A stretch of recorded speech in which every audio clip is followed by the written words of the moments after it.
Buenos días, chicos. Vamos a iniciar eh, con la clase del día de hoy. Quiero agradecerle primeramente a ustedes por la asistencia y me gustaría que durante el transcurso de la clase vayan tomando nota y estén muy atentos a lo que vamos a tratar. Hoy nos corresponde el área de filosofía y vamos a tratar de hacerlo lo más corto posible. Esto es una especie de introducción al tema y espero que les guste. Vamos a compartir una pequeña diapositiva que tenemos por acá y vamos a iniciar.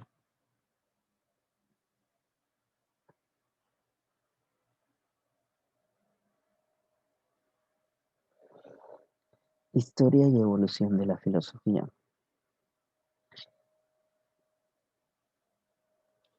Muchos hemos escuchado esta palabra, este concepto, el concepto de filosofía, pero muy poco conocemos acerca de su verdadero significado. Hemos escuchado de la filosofía eh, de vida, filosofía de la religión, filosofía política, etcétera, etcétera. Pero en sí no conocemos a ciencia cierta a qué se refiere el término filosofía. En esta hora vamos a intentar un poco acercarnos a este concepto y entenderlo desde una manera más cercana, más, digámoslo, más intelectual. La filosofía. Muchos de seguro nos preguntamos esto y de hecho es una de las preguntas eh, con mayores referencias en la vida de las personas y apunta hacia esta, que es filosofía. Entonces, etimológicamente, la palabra filosofía está formado por vocablos griegos.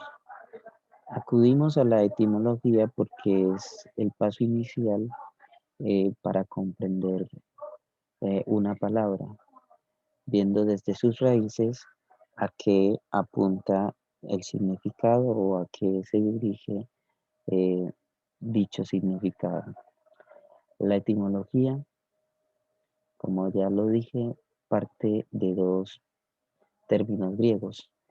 Uno, filo, que en este caso sería filia, como lo vemos acá, filia, que hace referencia, que hace referencia a familia, amistad, a cercanía. El término filia tiene que ver con esa afinidad o amor en términos de cercanía, que en este caso lo vamos a entender como amistad, deseo, anhelo. Y Sofía, que su significado griego, su traducción, eh, significa sabiduría. Puesto eh, en este ejemplo, podríamos decir que la filosofía es, como lo dice, amor a la sabiduría, un deseo hacia el conocer, un deseo, una aspiración. Y como aspiración viene a ser determinada como una búsqueda, como un camino, algo que está en constante eh, alimentación, algo que se desea, algo que se quiere. Entonces, en este término lo que nos habla es el camino que enruta hacia la filosofía. Ese camino es búsqueda, no es un lugar en fin eh, en donde llegar, no es un lugar determinado, sino es el camino por el cual recorremos para llegar a la sabiduría. Por ende, Al no tener un punto fijo, la filosofía a veces nos lleva a no concebir verdades absolutas y de hecho se convierte en algo infinito. Pero eso lo vamos a ir viendo con el tiempo. Entonces terminamos por este lado en la etimología. Es la filosofía etimológicamente se refiere hacia un amor, un deseo, una aspiración de la sabiduría o hacia la sabiduría. Dentro de ese camino por la definición, como ya les hacía referencia, eh, es muy difícil concebir el punto de una definición exacta de lo que tenemos o entendemos con filosofía. Muchos han dicho sus definiciones, muchos otros han concebido cierta idea de la filosofía, pero la más aceptada, creo yo, viene a referirse acerca de estas dos referencias. Entonces la definición número uno aristotélica o de Aristóteles y una especie de definición que nos dicen o nos hablan los historiadores. Esa definición, en primera instancia, de Aristóteles, nos habla de un componente eh, que está casi innato en los seres humanos. Ese componente es el asombro. Profe, pero ¿cómo entendemos eso, ese término aristotélico? O sea, ¿qué es el asombro? Pues bien, el asombro, el asombro explicado a grandes rasgos, según la concepción de Aristóteles, refiere a una ruptura, a algo distinto, algo que nos hace levantarnos, algo que nos hace remover de lo que habíamos visto como algo natural, como algo cotidiano. Y para ello podemos poner un ejemplo. Entonces, no sé, yo me levanto, voy al colegio, hago tareas, vuelvo a la casa y así sucesivamente toda la semana. Pero ¿qué sucede cuando yo me levanto, voy al colegio y vuelvo y ya me encuentro a mi mamá en la casa? Y resulta que mi mamá falleció, murió por alguna razón, Dios no lo quiera. Eso, eso nuevo que sucede nos llena de asombros, nos hace ver la realidad de manera diferente.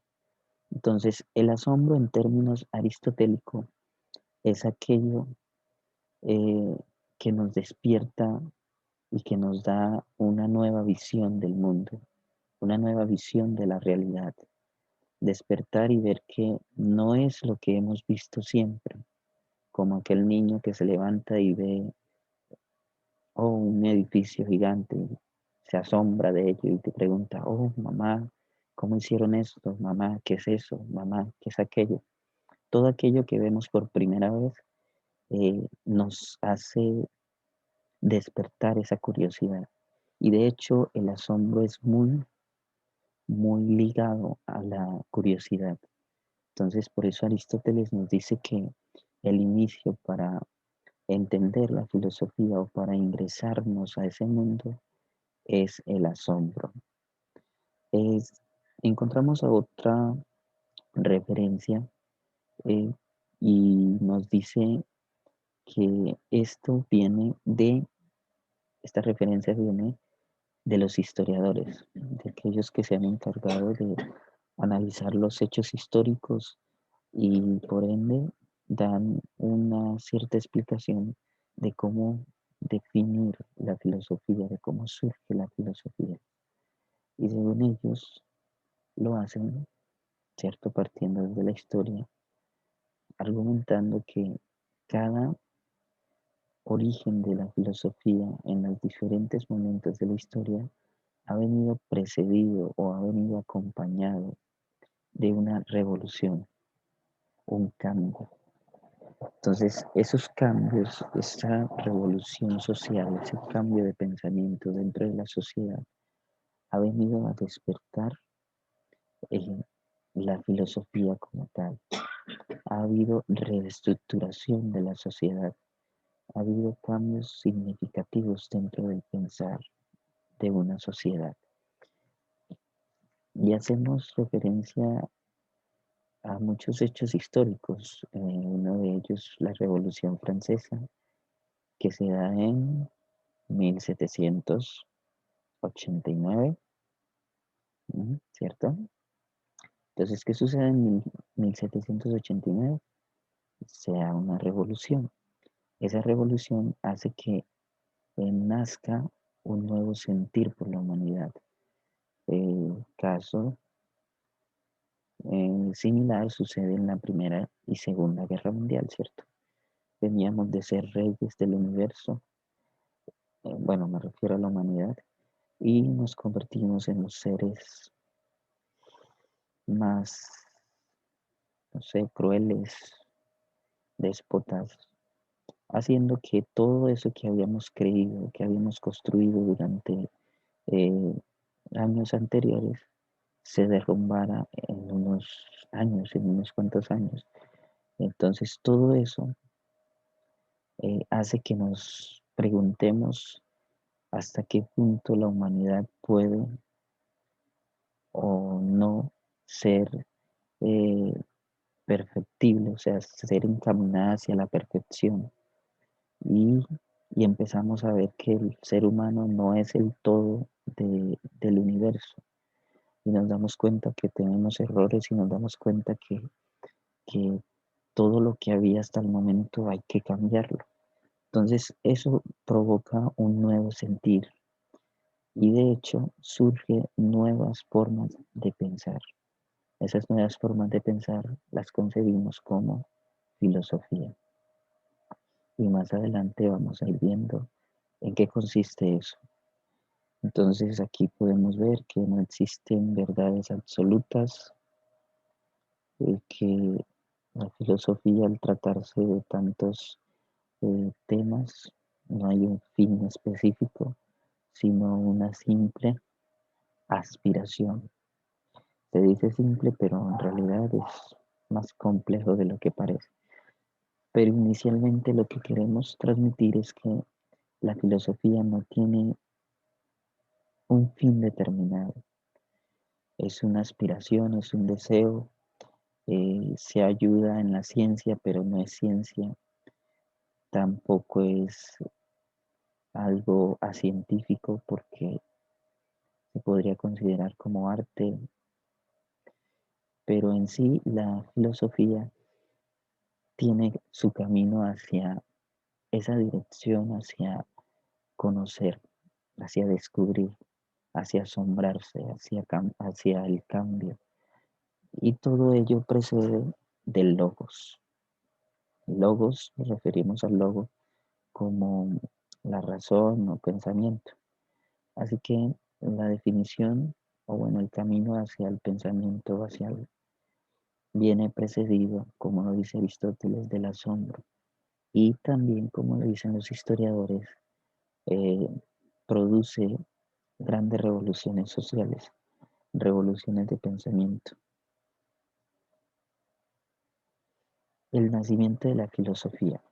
Bueno, ya con el nacimiento de la filosofía hablamos de un sitio en específico y en este caso podemos referirnos a Grecia, en orillas del mar Mediterráneo hace unos 2600 años, ¿cierto? Eh, ¿Cuáles son los elementos que permiten que en Grecia, ¿cierto?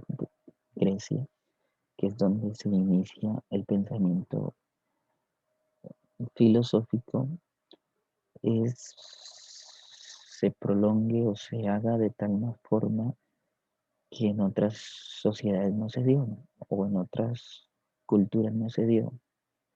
Pues bueno, eh, esas condiciones para que en Grecia se diera ese, digamos, nacer de la filosofía, nacer del pensamiento filosófico, se dieron por varias razones. Una de ellas es que el clima era apacible dentro de esta región de Grecia.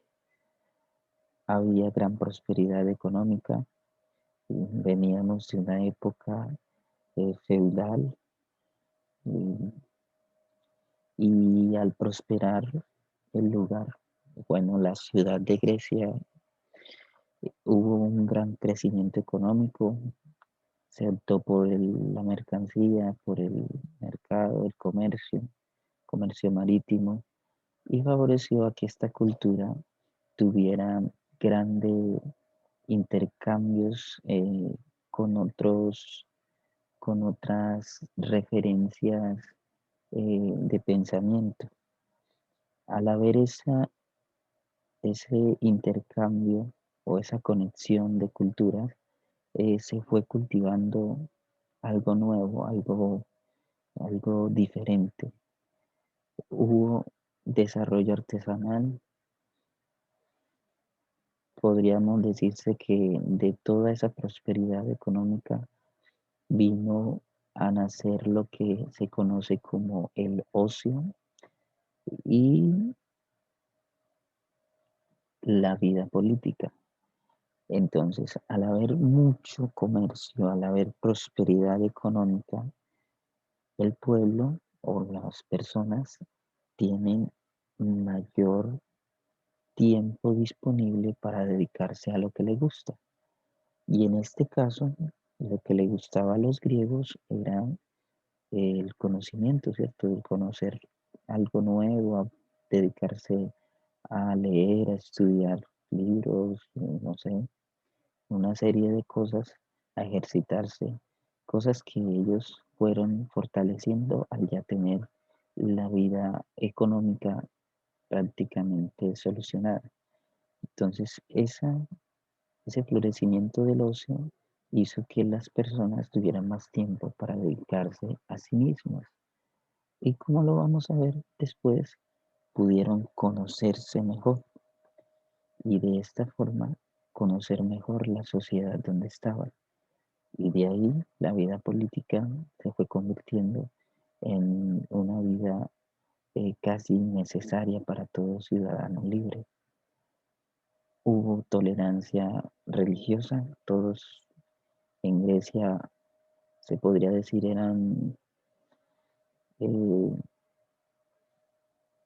eran muy abiertos a la religión, no había restricciones, no tenían un dios como tal, sino que habían muchos dioses y todo esto sirvió para que la cultura se fuese alimentando.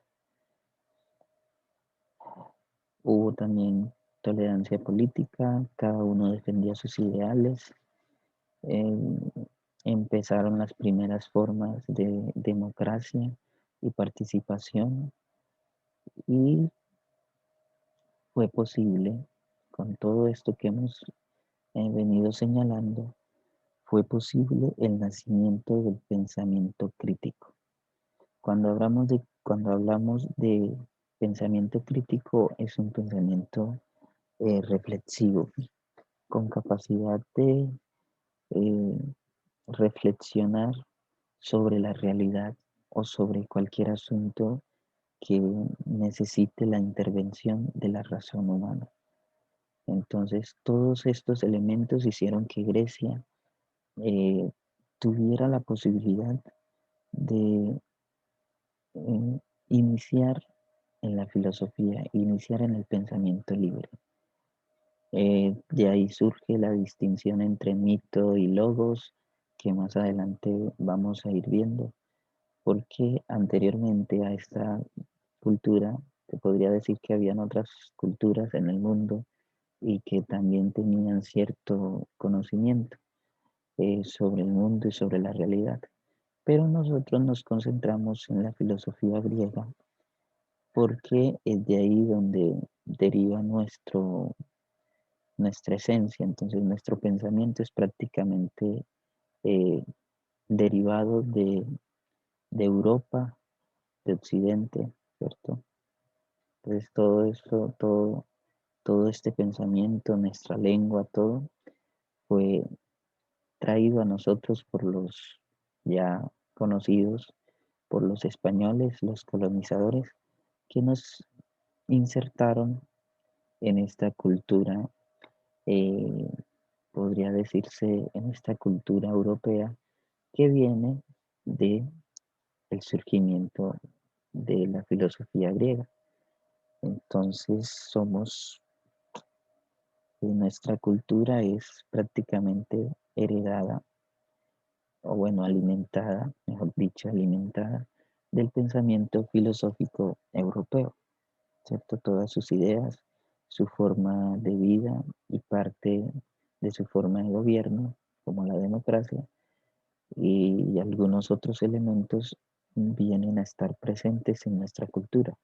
Por eso nosotros estudiamos filosofía griega y no otra clase de filosofía, que ya existía grandes culturas como la China, que tenían mucho conocimiento, mucho recorrido, muchas creaciones, pero nosotros nos encaminamos hacia la ruta que nos compete, que en este caso sería la filosofía griega.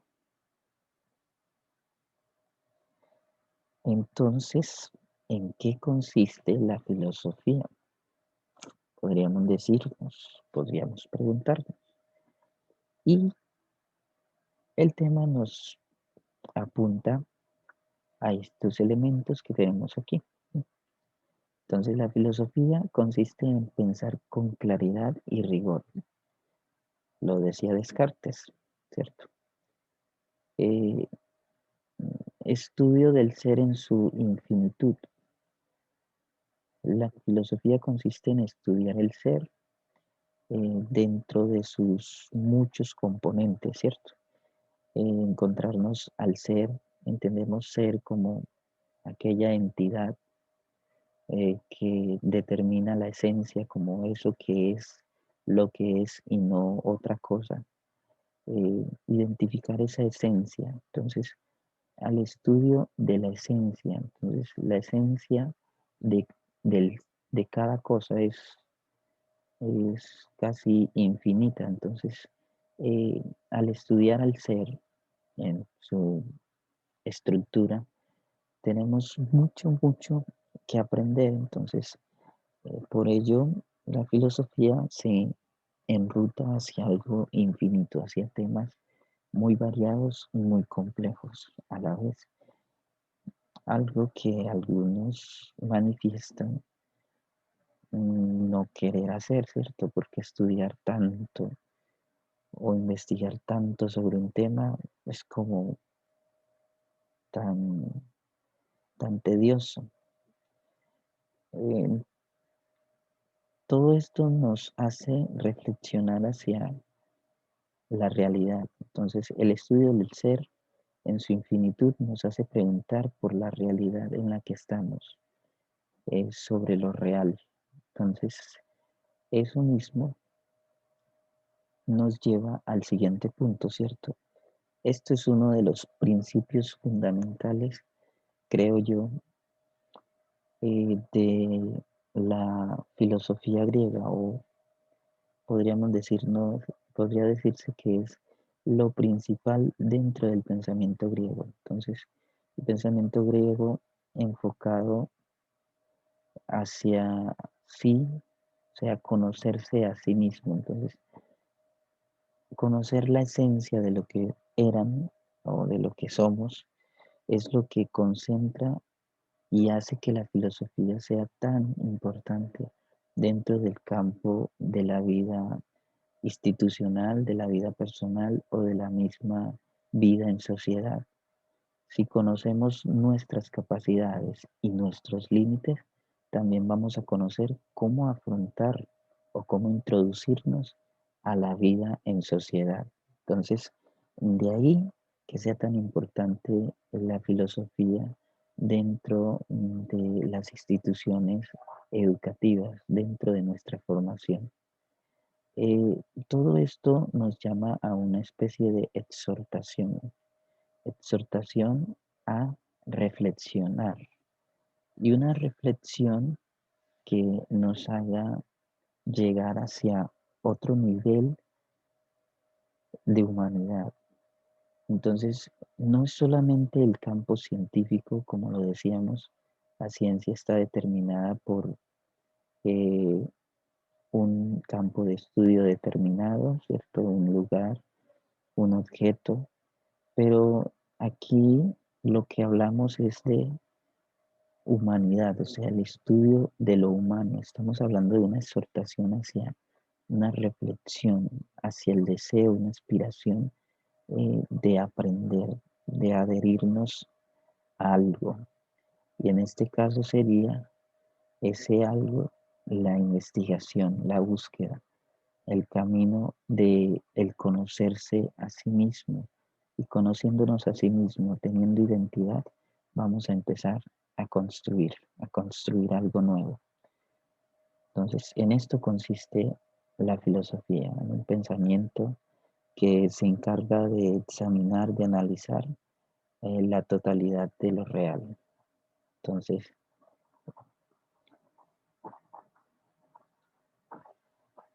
llegamos al punto de qué actitudes como personas que deseamos tener una cierta afinidad, una cercanía a la filosofía. Eso se enuncia en este punto. Entonces, ¿qué actitudes debemos tener? Estas son las actitudes filosóficas. Primero que todo, como hablábamos, ser radical. Y el término radical no es, o bueno, lo vamos a entender como eh, irnos hacia la raíz de algo. Entonces, una investigación o cualquier tema debe partir desde sus raíces. Ser radical no es ser estricto. Ser radical en esta referencia a la que hacemos, eh, estamos tratando de decirlo, ir hasta la profundidad de aquello que queremos investigar. Ser radical es ir al origen, ir a las raíces de algo. ¿Qué qué otro punto tenemos aquí? Una actitud o una mente totalizadora.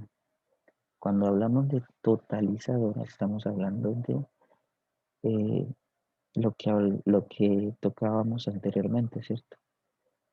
Una mente que sea capaz de explicarlo prácticamente todo, de tomarlo todo. Entonces, si estamos investigando, eh, puede decirse el arte, estamos hablando ya de filosofía, de una filosofía eh, que se encarga de estudiar la belleza, que en este caso sería la estética. Si hablamos del comportamiento, estamos hablando de la determinación del bien y del mal, ya estamos hablando de la ética. Entonces todos estos campos, o sea, se encargan de analizar temas diferentes, pero que en sí hablan de la totalidad del ser, hablan de todo de lo que encierra la realidad, de lo que encierra lo real, de lo que encierra el ser, eh, el ser reflexivo, pensante en el que nos hemos constituido desde hace mucho tiempo. Mm, Siempre una mente o una actitud filosófica va a permanecer pensando en hasta lo más obvio. Entonces, cualquier tema que se parezca obvio en eh, términos coloquiales, algo obvio no es tan obvio como parece, ¿cierto? Y preguntamos acerca de qué es el amor, qué es el tiempo, son cosas tan obvias que a veces no parecen tener una explicación concreta, pero que usamos muy a menudo. Eh, una actitud, creo que de las principales, es el ser crítico y reflexivo, actitud filosófica. Crítico es no solamente, como entendemos, crítico, aquel que advierte sobre algo o denuncia algo eh, para destrucción o como se dice, para eh, hacer que la otra persona se sienta mal, no. Este término de crítico tiene referencia o está enfocado a denunciar algo, pero también a dar soluciones, a dar una serie de orientaciones que permitan llegar a soluciones concretas de aquel problema que se evidenció o eh, de aquel situación que no encaja dentro del razonamiento que tenemos, ¿cierto? Entonces, no es solamente denunciar, sino crear, traer soluciones al problema encontrado, al problema planteado. Y en ese caso ya estamos hablando de un ser que es capaz de reflexionar sobre su vida. Es un ser crítico, pero también que reflexiona. Todas estas razones o actitudes son importantes dentro del campo filosófico y nos llevan al siguiente punto, que es problematizar.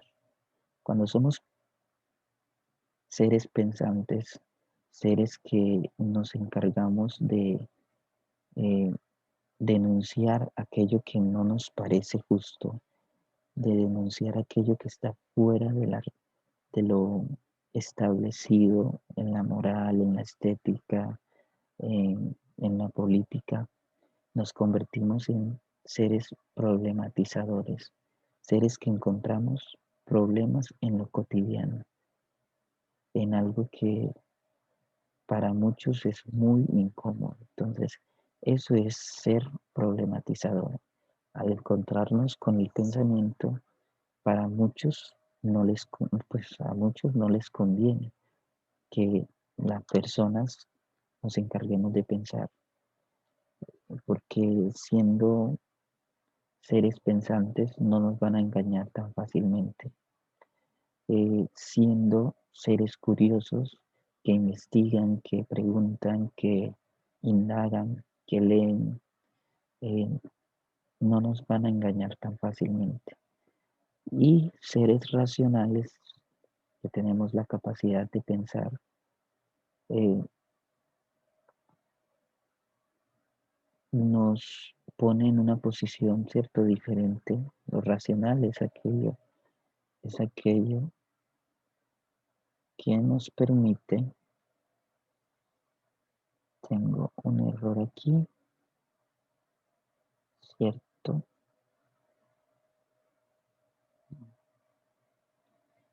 Entonces, un ser racional es aquel que tiene la capacidad de enfocar su mente de manera coherente, de manera, eh, podría decirse, con cierta libertad. Y la racionalidad es aquello que nos diferencia de los animales. A través de la razón, el ejercicio de la misma, es que podemos construir y crear razonamientos y conocimientos. Entonces, teniendo todo esto claro, nos encontramos que la filosofía tiene varias disciplinas, ¿cierto?